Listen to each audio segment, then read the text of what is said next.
So we'll start with some intros.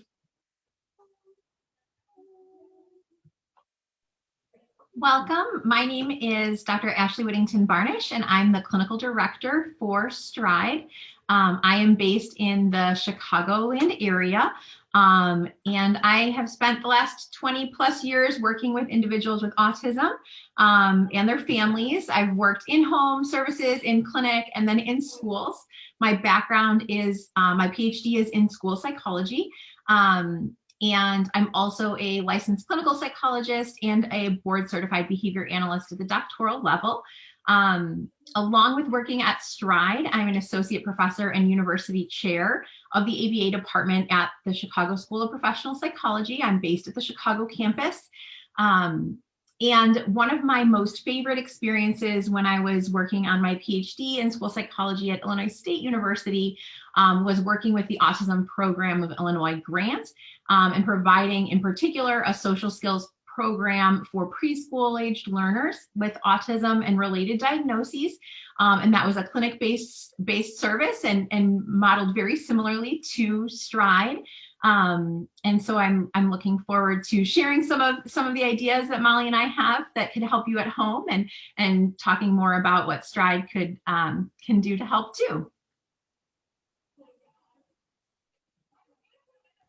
Hi everyone, my name is Molly White and I'm the lead BCBA for our Chicago location, Stride's Chicago office. Just a little bit about my background. My BA and MA are actually in clinical psychology, and then I went back to get my BCBA certification from Florida Institute of Technology. And I've been working as a behavior analyst for the past 2 years, primarily in Kentucky and Indiana.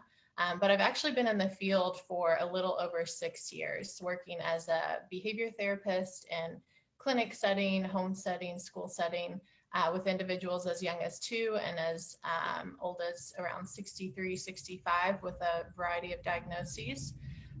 And providing services to adults really instilled in me the passion for early intervention, because I realized how important it was to get those pivotal services at an early age. And then I also had experience working at a preschool in the west side of Louisville, where there aren't a lot of services offered to these families. A lot of them are lower income, which again kind of created a passion for providing services to underserved areas and populations. And so that led me to move to Chicago and start with Stride. So like Ashley said, I'm really excited to share some ideas that we have with you all and, connect with you all a little bit more. Hi, and I'm Brad. I'm the founder of Stride, and I'm honored that I'm accompanied by Ashley and Molly, who are awesome clinical leaders of our organization. I started Stride because of my personal connection to autism. My sister is severely impacted by an autism-related disorder, and I wanted to build an organization that better served families like my own. And I think we're doing that in Iowa and in Chicago, and really excited to continue realizing our mission of meeting that underserved community need and helping out families. So thanks for taking the time today. So we're just going to give you just a quick overview on us before we dive into the content in terms of what Stride offers. Our mission is to provide the best possible support to children with autism and their families by attracting, developing, and retaining world-class clinicians and therapists. Stride has an unwavering commitment to meaningful outcomes. We really take our selection of our team members very, very seriously. And once they're on our team, invest a lot in them. We know that that's really what's going to drive a huge difference, combined with parent involvement and other activities. But really, we do need a fantastic team. So again, I'm lucky to have Ashley and Molly here with us. Just at a high level, this is sort of illustrative, but this is kind of how we think about what we do. So, typical development, is represented in this sort of teal line here of a child who's maybe neurotypical, and the green line is representative, hypothetically, of a child with autism that has not gotten services. And our goal with ABA therapy in our program is to really help take this green line and push it up to that teal line to help bridge that gap And we do that as early as possible. That's why we focus exclusively on children ages 2 to 6, is we want to intervene before this sort of gap widens and try to catch them up. And our goal is to really help those kids graduate into a normal kindergarten. That's kind of our ambitious goal that we really shoot for in everything that we do. And in terms of our program, we're a center-based model. So the children will come to our center, and we have centers in Iowa expanding there, as well as our Chicago South Loop location, which Molly is our lead BCBA. As I mentioned, we focus really just on those 2 to 6-year-old children. That's kind of our specialty. We always have a one-to-one therapist-client ratio, and ABA is the evidence-based treatment approach that we have. And the reason why we do that is because ABA has been proven to work. There's a lot of research supporting its efficacy, and that's why we do that. We really partner closely with parents. We connect with them weekly at a minimum when we have children in our program. We think that's really critical. And then, we are obviously keeping the standard of care very high, and that's, I think, everyone on our team is incredibly mission-driven. That's really how we were founded. So, it's important to note. And then last, we are covered by insurance. We're in network with private insurance. And then in Iowa is what we also are in network with Iowa Medicaid, Illinois. We have some situations with Medicaid that are kind of evolving, but it's in Iowa where we can actually serve as many Medicaid patients as come to us. So that's a little bit about us. And now we'll dive into the content, just giving you some contact info in case you're interested in reaching out in terms of our phone numbers, email, and website. And then I'll just make a quick comment about the chat function. Please share any messages that you have in the chat. Note that if you have protected health information or personal information, like, it will be visible to everyone. So just be mindful of that in your questions, but we will keep an eye on that. And then at the end, we'll address your questions that you raised throughout the session. And if you have further ones to add at the end, we'll address those too. So without further ado, I will pass it off to the team. Okay, thank you all so much for joining us.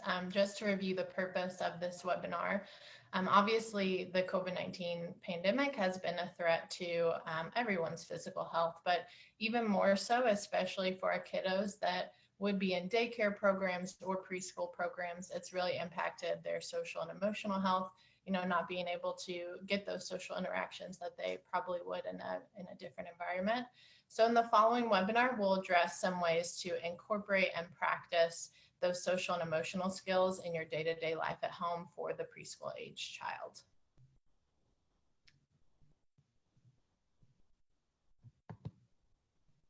Okay, so the first topic that we're going to kind of review today is creating a secure home environment that is conducive for learning for your child. So the first thing, it seems kind of obvious, but I think it's important to review, is making sure that you have a safe home environment.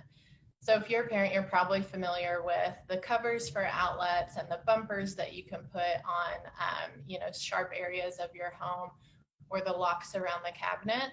But especially for some parents that are working from home and that are home, most of the day right now, you're probably busy doing other activities and you can't keep, an eye on your kids at all times, and you can't really give one-on-one attention. So really focusing on keeping your home extra safe so that your child can still explore, can still engage in activities, and can still learn. A friend of mine actually shared a really good suggestion that I wanted to share with you all. She actually purchased, it's a freestanding play area that she put in her living room, and her home office is actually right next to it. And then she got some padding similar to what you might see in a home gym, and she put that on the floor. And she puts her toddler in that area. It's very large, almost the size of their entire living room, to be honest. And she gives her toddler, a variety of activities and preferred toys. And while she's working, her toddler is right next to her in that safe and secure environment. so that her child is still able to play and get that interaction. And it's also a really good opportunity to practice independent play and autonomy for a preschool age child. The next point is making sure you have a variety of activities just to really make sure that your child is stimulated and practicing a variety of skills. So you might have some sensory activities, you could get the kinetic sand, Play-Doh, some molding clay, and then you could also have blocks or pegboards to practice fine motor skills. You can also, I think, just use things that you have around your house. So this by no means indicates that you should go out to, a toy store and get tons of new activities.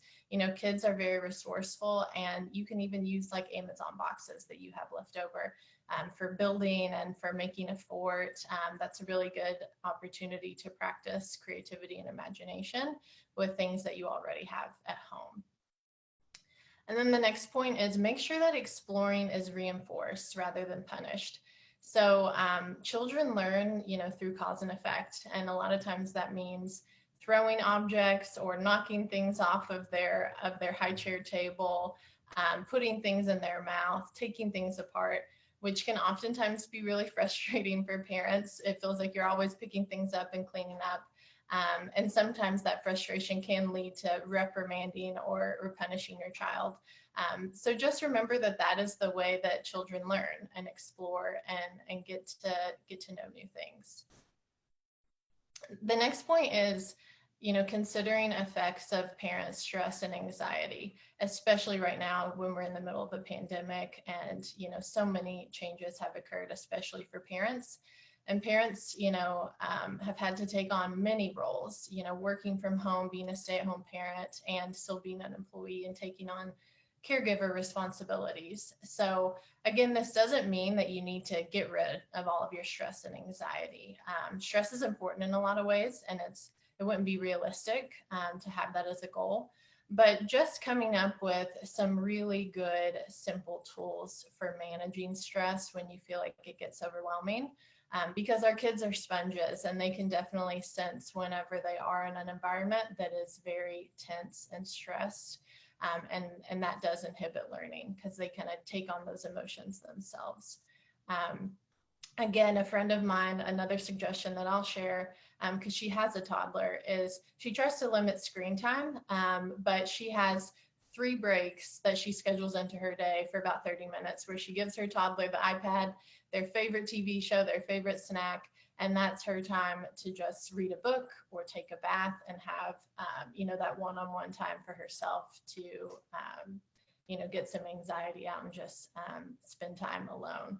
So I think, that depends on each person. We all have our techniques that work for us, but just making sure that you're aware when your stress gets to be a little too high and that you use one of those tools in your toolbox to kind of decompress. And tools for managing stress, like I said, that's an idea from a friend of mine. I know a lot of parent support groups.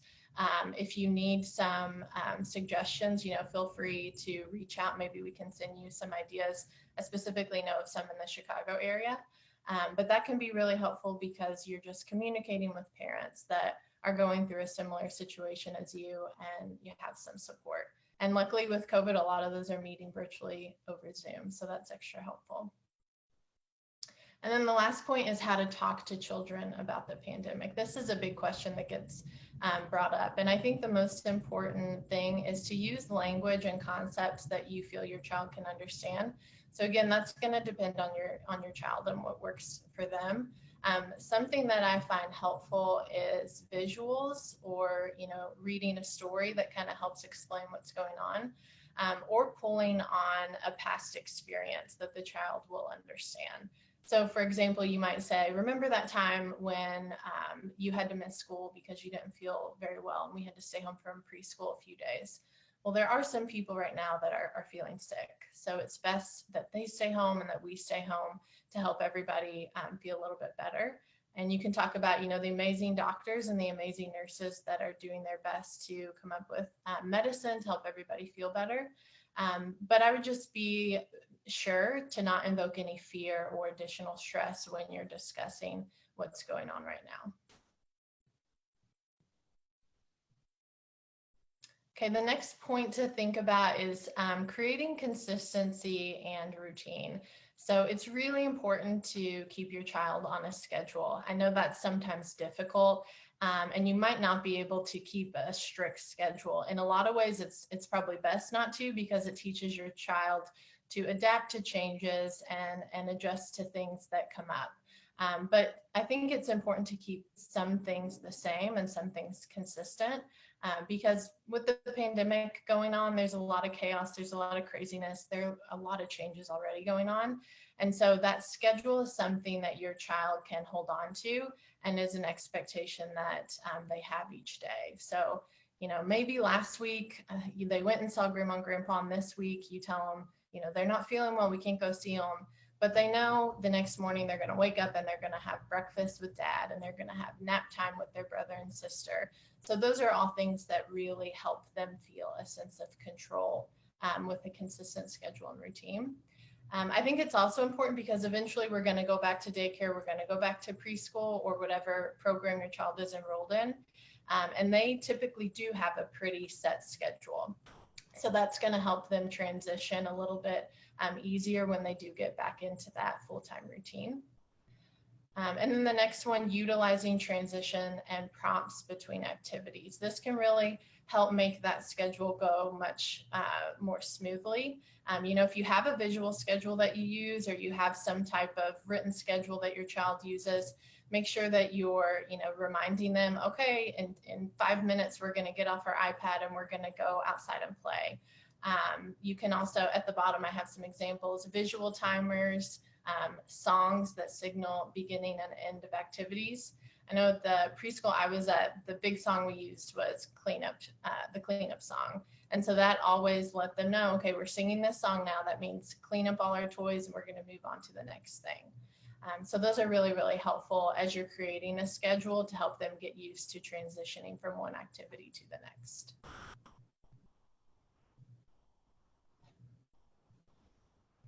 Okay, and this next slide is just some activities of social and emotional skills that you can target at home. This isn't an exhaustive list by any means. It's just some things that you can probably practice pretty easily in the home environment with family. So the first one is comfort with new experiences. They're probably already practicing that, given that it's a pandemic and there's a lot of new experience that are going on. So I know some young kids have had to get tested for COVID, which is a brand new kind of scary experience. A lot of kids might be having to wear masks when they go out, talking to doctors, lots of new things. So whenever you are encountering a new experience with your child, kind of what I talked about before, prepare them, give them a transition, talk to them about what it's going to be like, some things that they might be feeling, and ways you're there to support them.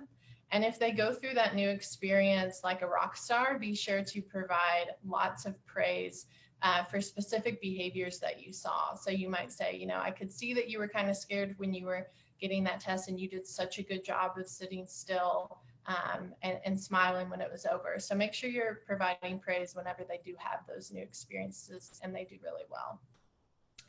Number 2, cooperating with others. This is probably easy to practice if you are at home and you have a big family, or siblings and parents are all at home doing work and school together. I know it's really easy right now to say yes to everything whenever your kids are asking to do something, because it's probably just easier to say yes, which I totally get.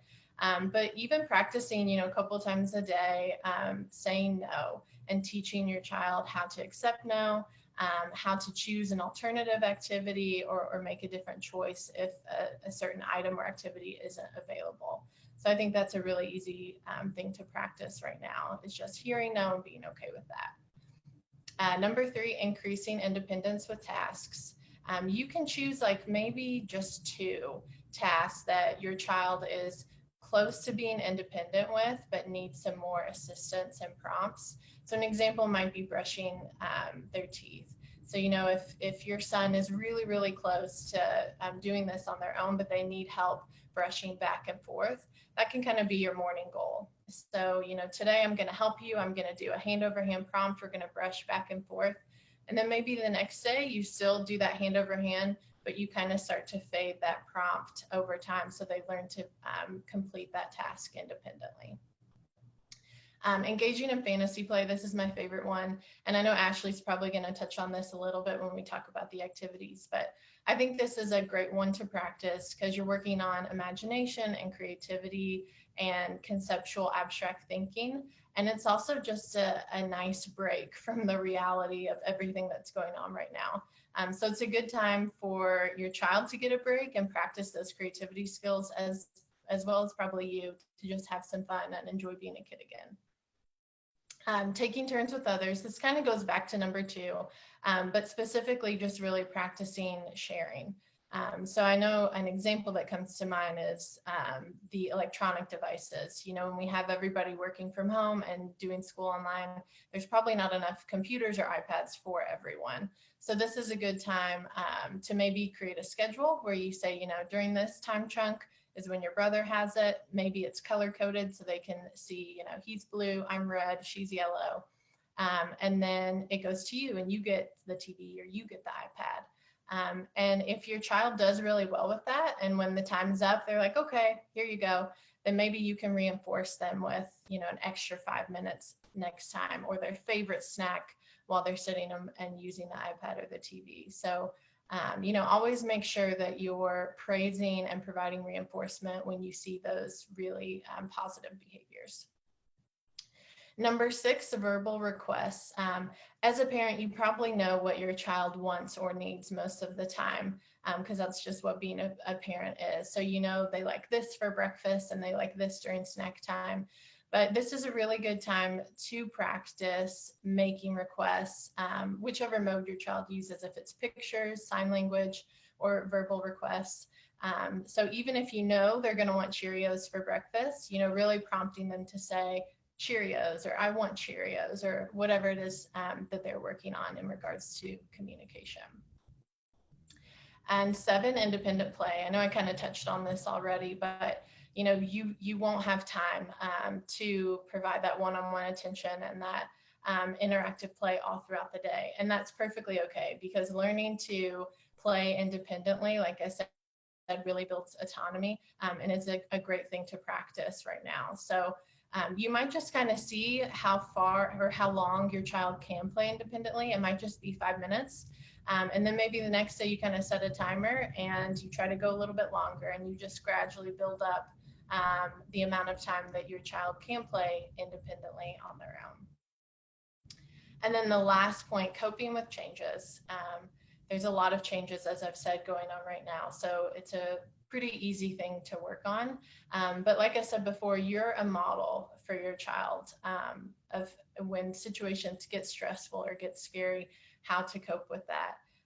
So, you know, preparing them beforehand, if there is going to be a change, and letting them know, you know, we can't go to grandma and grandpa's today, something happened, but we can do this. These are our options. Which one do you want to choose?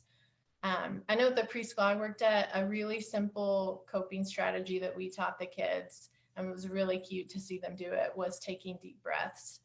So that's a really simple thing that you can label. You know, I see that you're getting frustrated or upset because you're doing X, Y, and Z. So that now would be a good time to take our deep breaths, and you kind of be a model for them and have them practice that with you. And I'm going to take it to Ashley to talk about some ideas for activities that can facilitate social and emotional skill development. Thanks, Molly. So for this next part, we're going to go through some specific activities and share some ideas. For the first one is costumes. So costumes really provide some wonderful opportunities for playing dress up, role playing, teaching different perspectives in situations, imaginative play, as well as really some awesome opportunities to practice some fine motor skills, perhaps, you know, targeting dressing skills or taking something on or off. A good way to practice that multiple times through the day is through costumes, or, and it doesn't have to be like a formal prepackaged costume. It could be made of things that you have around the house, or, you know, or different clothing items and things like that too. And I should add that many of these strategies, although we're targeting that area of preschool age children with autism, these can be adapted and changed for many different ages and developmental levels, and are not at all specific to any diagnosis either. So it's really just a way to kind of provide some different ideas and use some of the things that may already be happening in your life to provide even more learning opportunities with that. So a good example of this is cooking. So this can look very different across different ages and developmental levels and even interests, in terms of either just stirring a bowl of batter, or perhaps, learning about fruits and vegetables, learning about weighting and time and numbers. Some children are really interested in in numbers and how much time is left and things like that, and setting timers and seeing the progress of something, baking in an oven or boiling on the stove. And really also an opportunity to practice safety, and like, this is hot, no touching, and really having that like intentional time to practice that by carving out a little bit of extra time with the cooking. It's also a really important life skill. And so although, thinking about a 3 or 4-year-old and they have plenty of time to learn different life skills, it is nice to start their appreciation for cooking and some of those different parts earlier on. And finally, for cooking, I would say it's a great way to expose kids to different foods and expand their own tastes and things like that. A lot of kids that we work with, we know they have very restrictive interests in food, maybe only are eating chicken nuggets as their only, meat or protein. And so having the opportunity to help prepare may also help them explore and maybe taste some things that they would have otherwise not wanted to taste. Puppets is another really great one. So in this picture, you can see this is for finger puppets. So that also is even like isolating motor movement for your fingers. Of course, there's different types of puppets. My children have ones that are even on a stick where you just kind of hit a button and it opens and closes like the dinosaur's mouth.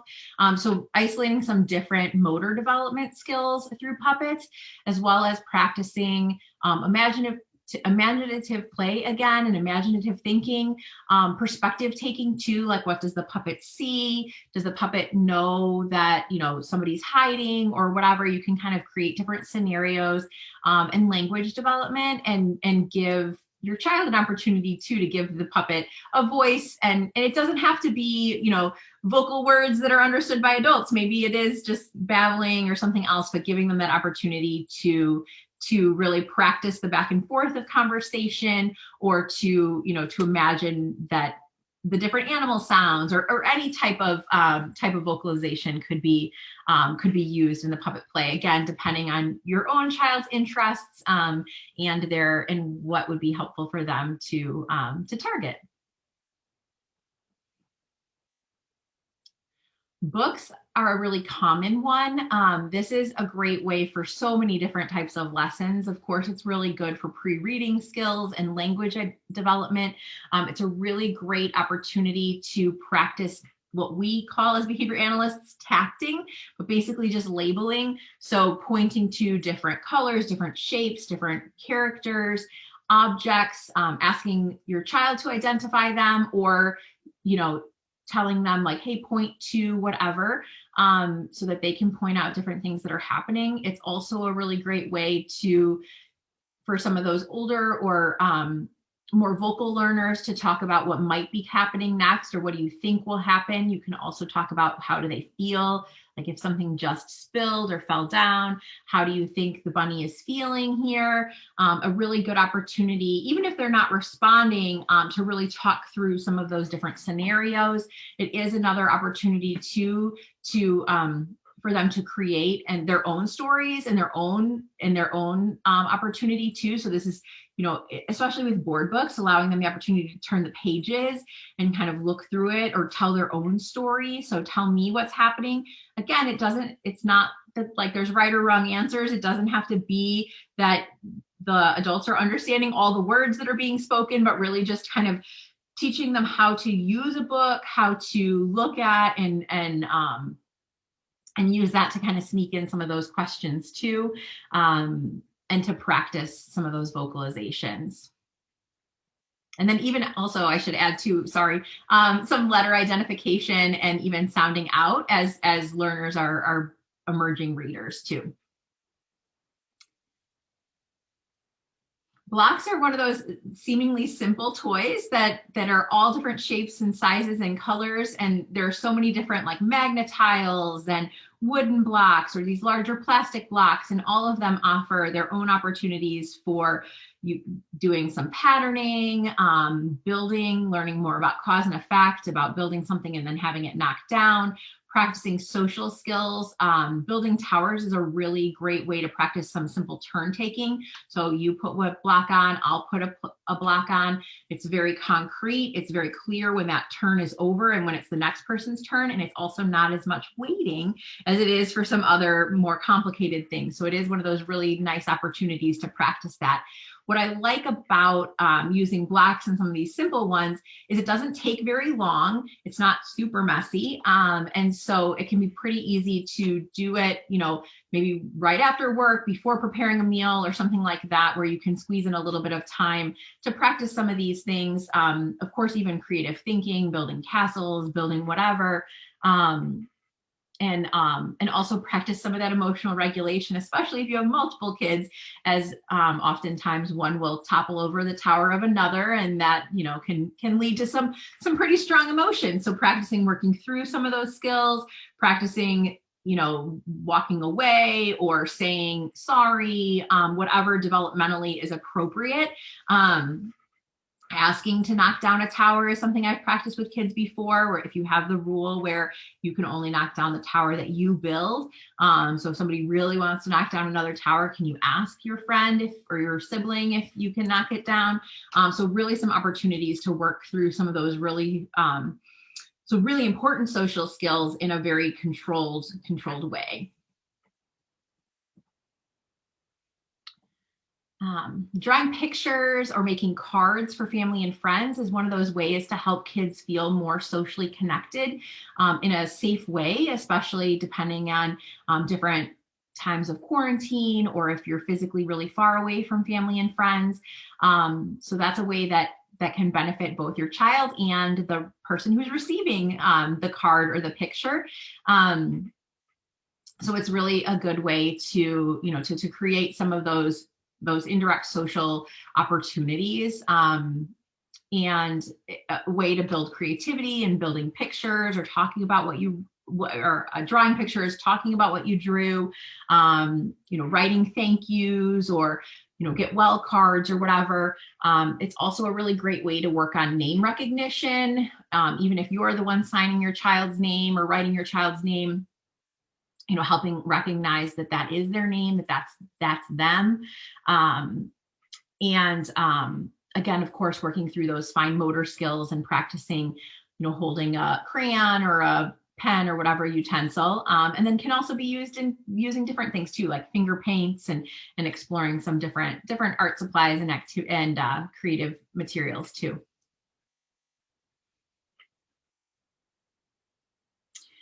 Video chats are probably the thing that, at least in my own family, have changed the most in this pandemic time. So it's something that we didn't really do very much. My kids did not have much experience with. As many people, much more of our life is done virtually, like these webinars, than before, and it's been no different for my kids. So video chats have been a really great way to just update about the day-to-day, what's happening.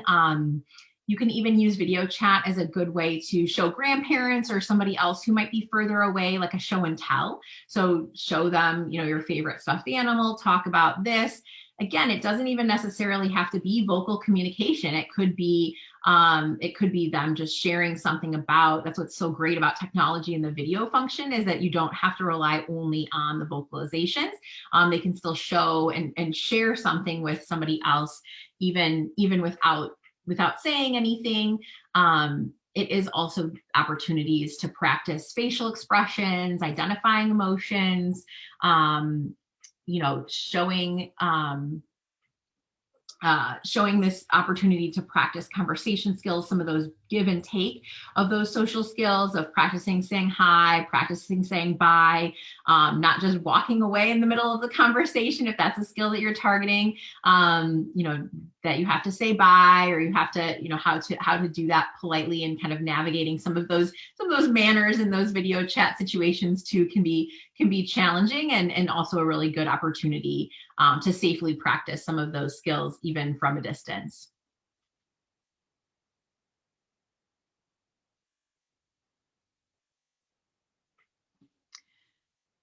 For family dinners and activities, this is important for some of what Molly was talking about earlier, creating some of those routines and those things that are a little bit more predictable.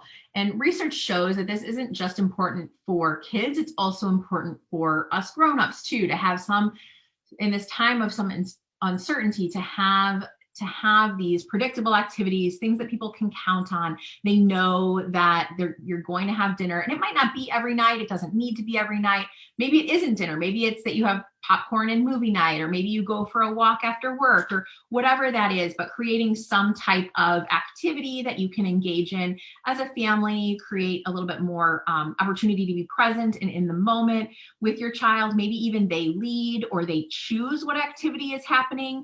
And then you can have that be a turn-taking type thing. You can work on requesting, especially like in this picture, it's a family style type meal. So you could work on practicing asking for things, trying new foods again could come up with, if you're doing it with dinners, taking, in my house, we do no thank you bites. So you have to try it even if you don't want to.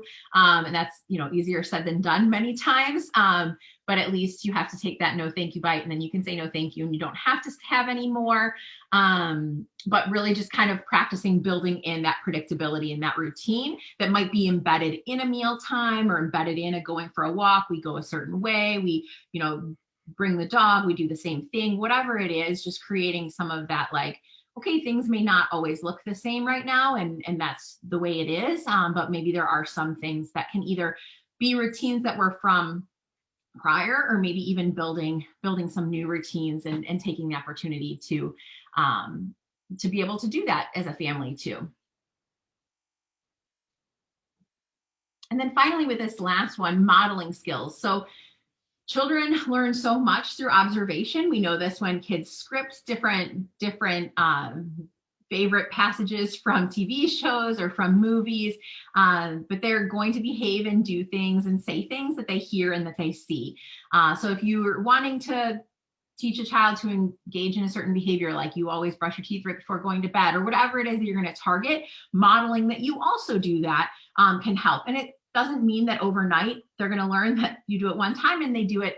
Sometimes they learn those things one time when it's the things you don't want them to learn. But oftentimes, if you're trying to be intentional, it does take, multiple times to model those behaviors. And you can use it for those activities of daily living, like I said, teeth brushing and things like that. Also cleaning up. So if you're done with your you're done with your plate at dinner, you're going to clean it up. You do that and you model that. You might even talk about how you're doing it and expect the same from your children.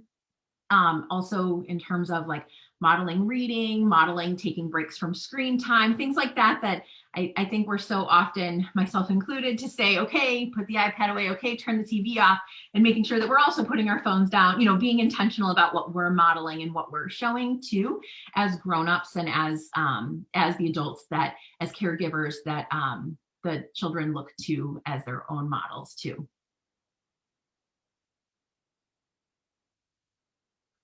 So thank you so much for attending. Right now, we're going to take some time for questions, and I'll turn it over to Brad to help facilitate that process. Yeah, thank you, guys. Terrific. I was just going to take a look at our Q&A here. And let me see real quick.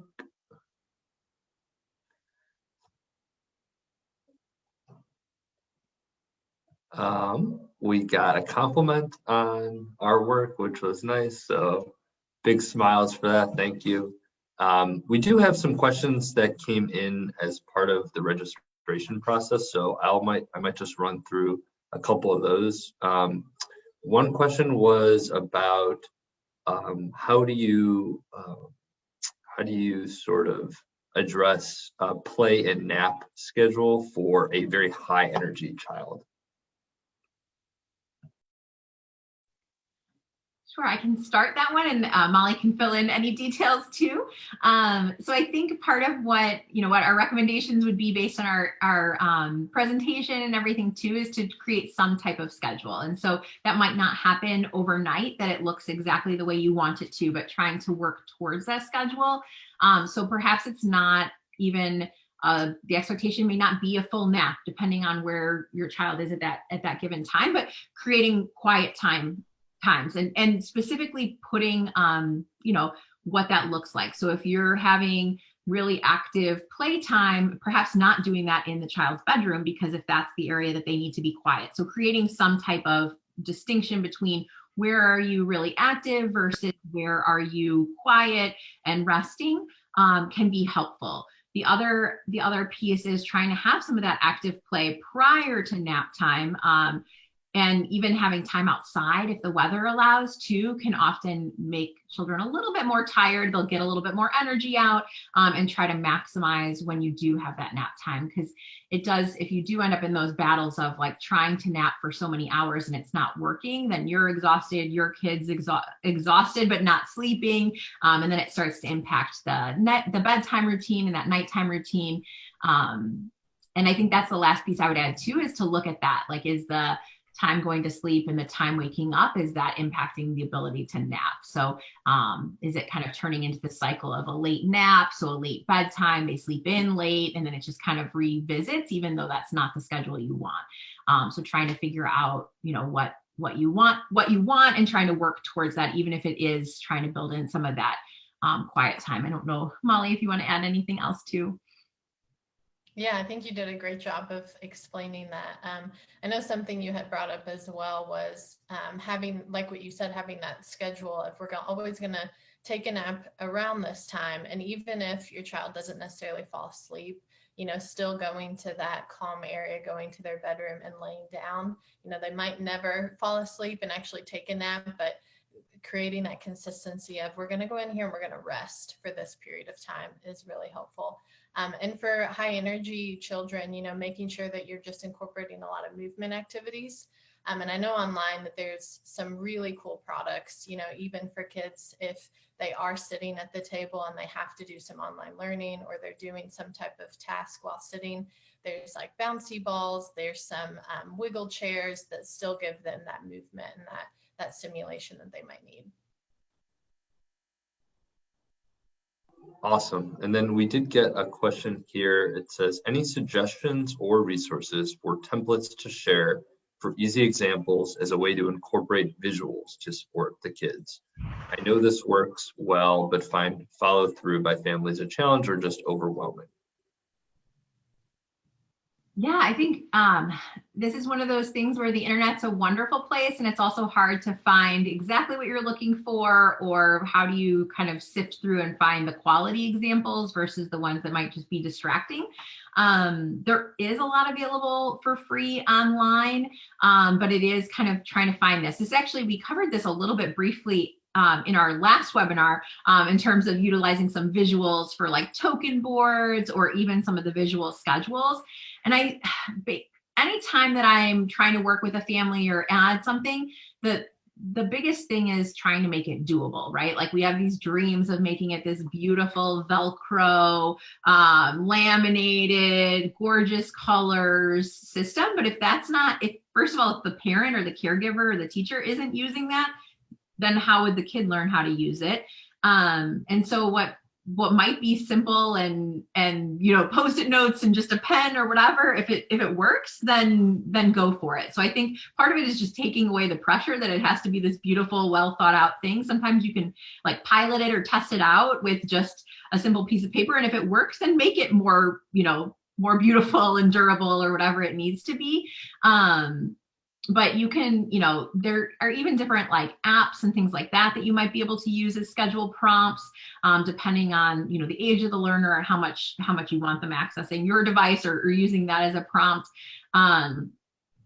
Sometimes even using the visuals can be really great, but sometimes even using timers, like just using an auditory timer of when time is up and things like that can be simple and less effort than creating something in advance. And I don't know that I have any good examples of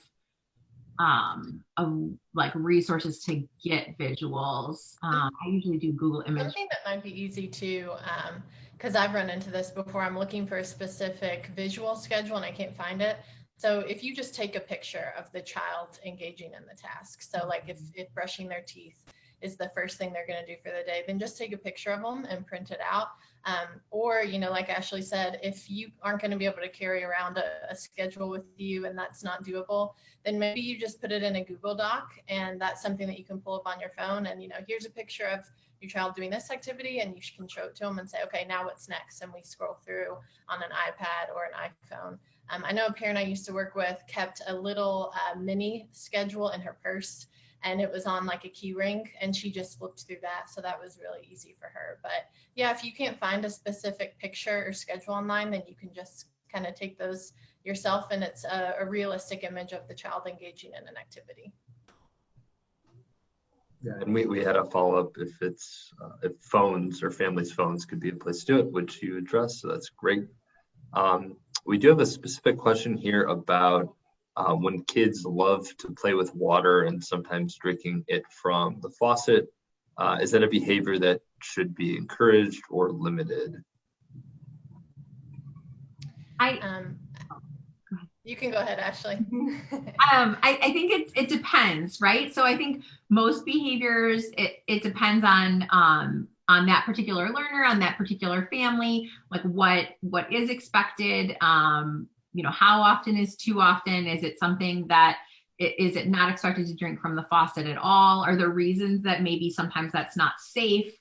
Maybe the kid is sometimes in locations where you don't drink the faucet water from.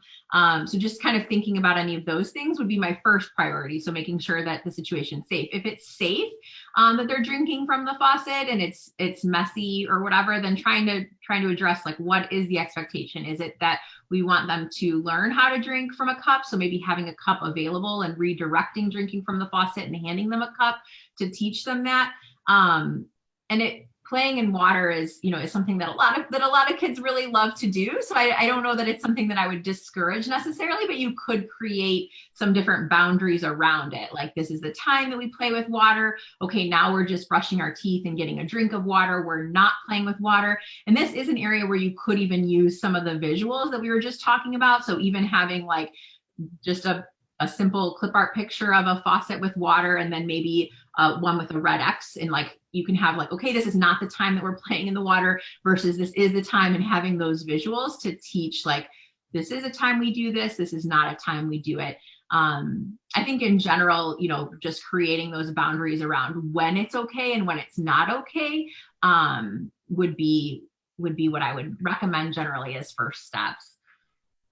Yeah, I think the fact that your child loves to play with water is great, and coming up with some fun activities where you can play with water, or bath time, having like some fun toys that you can play in the bath, and really reinforce that, because that's very much appropriate and very much typical for a toddler to love playing with water.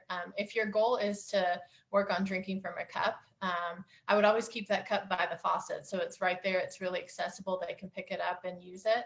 And then maybe make it a really cool cup. So like if she loves Disney princesses, or, if she loves, I don't know, I had a little boy that loved cars. So all of his like utensils and drinking cups had cars on them. So make it something that they're like really excited to use. And so when they go to get a drink of water, it's right there, they pick it up and are excited to drink from that specific cup. One last note that I was thinking about, I've been thinking about the water in terms of from the faucet, but if it is a larger concern like bodies of water or pools or things like that, it might even be for the smaller opportunities where there's water, teaching to ask first. So whether that's like with a picture or vocally or whatever, but really teaching your child even from those small scenarios, because drowning can be a real concern too. So in terms of that larger safety issue of loving drinking water, just making sure to teach to ask before going in the water or getting a parent before the water play, just so that then if they are faced with a situation where they're at a lake or, you know, there's a pool somewhere, that you've already kind of been practicing those, like, this is what we do to make sure that we're, you know, safer on the water. Piece too. I know actually my kids actually even went to a place for swimming lessons where they had to say pool please before they even got in the water, or we would model it when they were, you know, little or wouldn't say it, but just again to kind of reinforce that idea of like, this isn't something that you can just jump in by yourself. Like you need to make sure that a grown-up knows that you're going to go play with water. That's a good point. Great. And then one more that we had as part of our registration process, you know, in certain cases, not all family members are going to be kind of rowing in the same direction, if you will, in as far as like being on the same, you know, being on the same page around how we're going to address some of the challenges and how we're going to spend time. So, you know, is there a way to maybe help facilitate getting everyone kind of on the same page so that, you know, grandma and mom and dad and or other guardians and caregivers are kind of like all working together more collectively? Yeah, I think just my personal experience with this and working with families, trying to agree on something that, or talk about something that everybody can agree on. So, you know, you might have some family members that don't really want to acknowledge a diagnosis or don't want to acknowledge that something is a struggle. And you don't really need to agree on that or disagree on that. But I think as a family unit, you can say, you know, our hope is that we teach this child these skills and that they're the most successful when they go to preschool or kindergarten program. And that's something that everybody can agree on as a family. So really focusing on that and where you find that common ground, and then saying, well, you know, if we want him to or her to be successful in this program, these are our current goals. We're really working on toilet training. And you might just start with one thing, something really simple and small, and really focus on everybody being on board with that. Ashley, I don't know if you have anything else to add. That was great. I agree. I think trying to find that common ground, and maybe one of the things that's easier to do first, to really try to make some progress. And it could be, you know, it could be even like playing with puppets and pretend, you know, doing some pretend play with puppets. It could be something silly and simple, just to have some of that that buy-in, I guess, from all of those different caregivers, in trying to create some consistency. Awesome. I think that is all we have as far as questions. Yeah, we're just very grateful for everyone that decided to spend some time with us today and to learn more about Stride and about some of these strategies. We hope to continue to be a resource in the communities that we work in and more broadly, because anyone can join webinars like this. So thank you. Do reach out. Questions.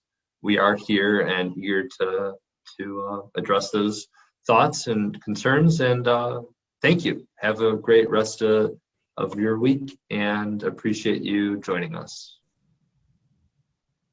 Thank you all. Mm-hmm.